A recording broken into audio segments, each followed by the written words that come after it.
മക്കൾ വലുതായപ്പോ വിചാരിച്ചു നമുക്കൊരു ആശ്വാസം വരും. അപ്പൊ പേരക്കുട്ടികളുടെ വസ്ത്ര കൂമ്പാരങ്ങൾ കൊണ്ടുപോയിട്ട് അങ്ങോട്ട് ഇട്ടുകൊടുത്തു. ഇതും കൂടി അലക്കിക്കോ. ഒരു കാശും കൊടുക്കാതെ എല്ലാം അലക്കുന്ന ധോബി, മലയാളക്കരയിലെ അമ്മ. അവളെല്ലാം അലക്കും. ഏത് അടിവസ്ത്രം? മടുപ്പ് പറയൂല.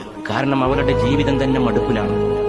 അവൾ മലമൂത്രങ്ങളിൽ വളർന്നതാണെന്ന് ശങ്കരാചാര്യൻ ലോകത്തോട് പറഞ്ഞു.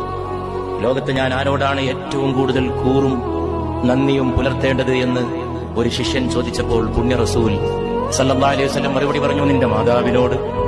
ചോദ്യകർത്താവ് ചോദിച്ചു, പിന്നെ ആരോട്? മാതാവാന്ന് മനസ്സിലായി. അടുത്ത ആളാരാന്നാണ് ചോദ്യകർത്താവിന് അറിയേണ്ടത്. അപ്പോഴും വന്നു, നിന്റെ മാതാവിനോട്. ചോദ്യകർത്താവിന് അത്ഭുതം തോന്നി. മാതാവാണെന്ന് ഒരിക്കൽ പറഞ്ഞു, മനസ്സിലായി. രണ്ടാമത്തെ ആളാരാണെന്നാണ് ചോദിച്ചത്. അപ്പോഴും അതെന്നെ പറയുന്നു. മൂന്നാവട്ടം ചോദ്യകർത്താവ് വിടാതെ പിടികൂടിക്കൊണ്ട് ചോദിച്ചു, അടുത്ത ആളാരാണ്? Who is the next?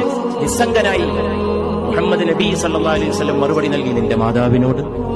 അത്ഭുത പരതന്ത്രനായ ചോദ്യകർത്താവ് നാലാമതും ആവർത്തിച്ചു, പിന്നെ ആരോട്? പ്രവാചക തിരുമേനി പറഞ്ഞു, നിന്റെ പിതാവിനോട്. മാനവരാശിയുടെ 3 റാങ്കും അടുക്കളക്കാരി കൊണ്ടുപോയി.